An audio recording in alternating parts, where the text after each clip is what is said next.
each and every day. My father-in-law carried a gun each and every day. We went through background checks. We carried our guns legally. We are legal gun owners in New York State, and we're proud of it. I thank you for coming to Albany today. It means a lot to so many of us. We'll continue the good fight, and I'm glad to see so many women just like me in the crowd. Thank you very much. Thank you, Eileen. Now,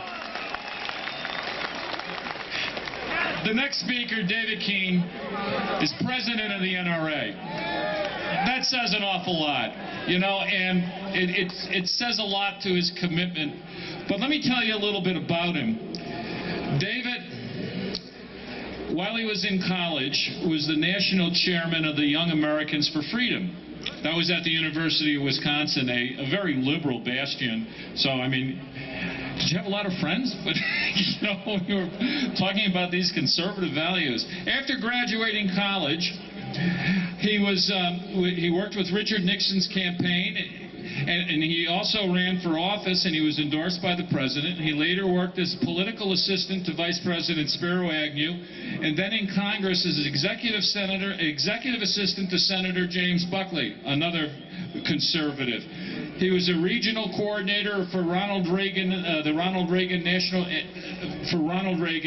political director for George H.W. Bush, and until his election as NRA President, he was chairman of the American Conservative Union.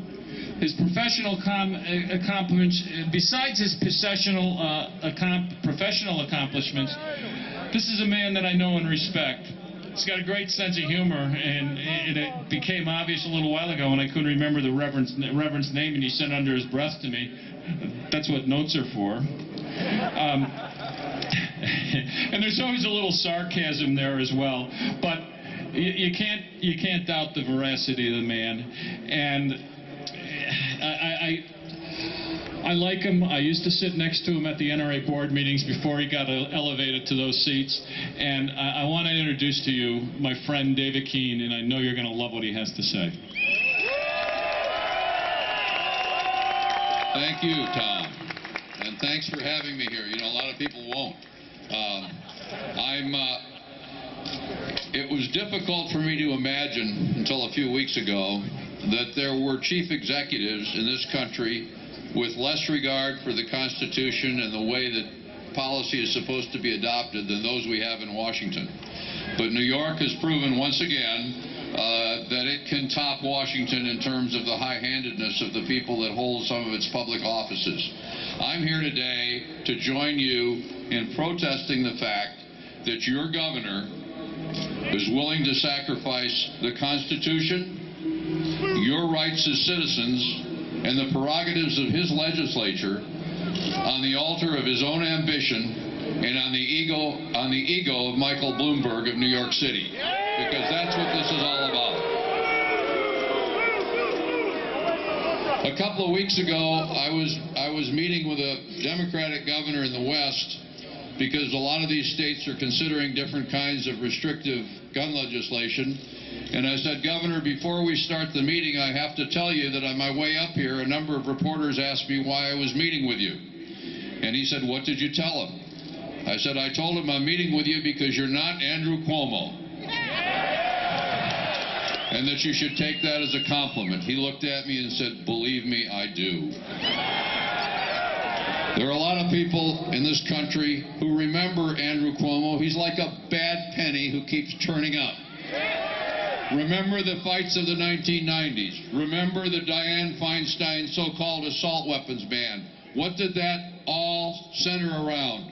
Among the key players in the Clinton administration who went after our Second Amendment rights in the mid-1990s was HUD Secretary Andrew Cuomo, who during that period profanely called the owners of gun companies around the country, including one whose employees and supporters are wearing T-shirts here today, and threatened to destroy their company if they didn't go along with Bill Clinton's position on firearms ownership in this country. We fought them off in the 90s. We'll fight them off now. We've lost battles before. We'll not lose this war. I'm here today because of you and because of the rights that you have under the Constitution of this country, and because of the courage and the willingness you've shown to stand up for those rights. I'll tell you something. This is a country that was not founded by the politically obsessed. The American people, and one of the reasons for our stability as a country is that Americans came here, founded this country, and lived here not because they wanted to be obsessed with politics, but because they wanted to live free. They wanted to earn a living. They wanted their children to be educated. They wanted to enjoy a free life as free citizens in a free society. But throughout our history, when Americans sense that their rights are threatened, from abroad or domestically, they have always been willing to step up to the plate and fight for those rights against any enemy, foreign or domestic.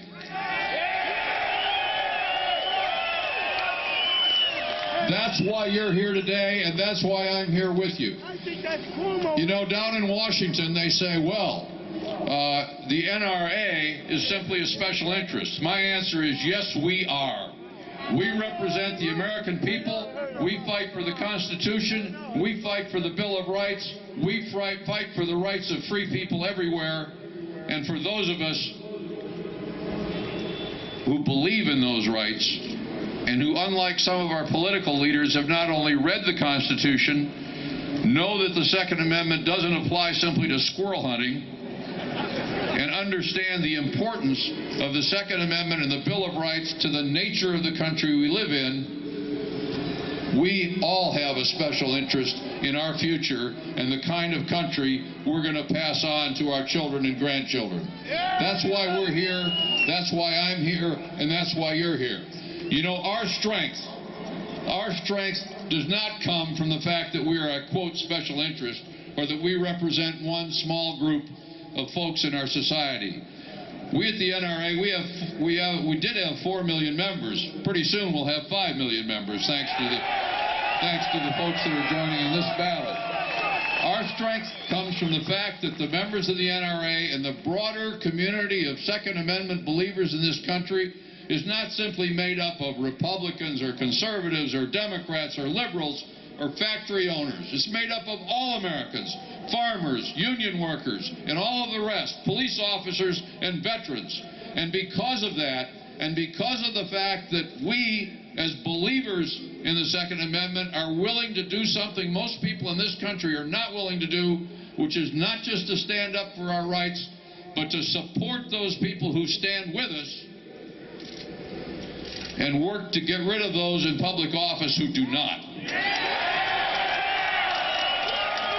You know, a few minutes ago, when I was up here, Tom said, well, Dave's going to have to wait a few minutes because we've got a few senators and assembly people who've got to get back to work who need to speak. I was happy to stand aside because here they're allowed to speak. When they get up there with this governor and the leadership that he's imposed upon them, they don't get to speak. They don't get to do what you elected them to do. And we need to change that. We need to change it here, and we need to change it elsewhere. So we're with you. We'll help you defeat the politicians that would deprive you of your rights. We'll help you overcome these statutes in court. We'll do whatever is necessary to make certain that the Second Amendment rights that we have had passed down to us are going to be passed down to future generations. I don't want to spend a whole lot of time talking, but I want to close with a little bit of a story. Some years ago in Moscow, there was a dinner honoring General Kalashnikov on the occasion of his 85th birthday. General Kalashnikov, as you'll recall, was the tank driver who in his spare time in World War II invented the AK-47. And he's one of the few heroes that Russia has, because they had a 70-year period there where it was hard to find one. So they held a banquet honoring the general, and Mr. Putin got up at the conclusion of the banquet to toast him on the occasion of his 85th birthday. General Kalashnikov held up his glass in Mr. Putin's face, looked him in the eye, and said, Mr. President Putin, my dream is a country like the United States, governed by men and women not afraid of an armed citizenry. Think about it. We live in that country. We've lived in that country since our founding. In the rest of the world, people can only dream of the freedoms that we've enjoyed, and we, in this generation, will not allow those freedoms to be taken from us. Thank you very much. Whoa. Great speech. Come on, let's hear it for David.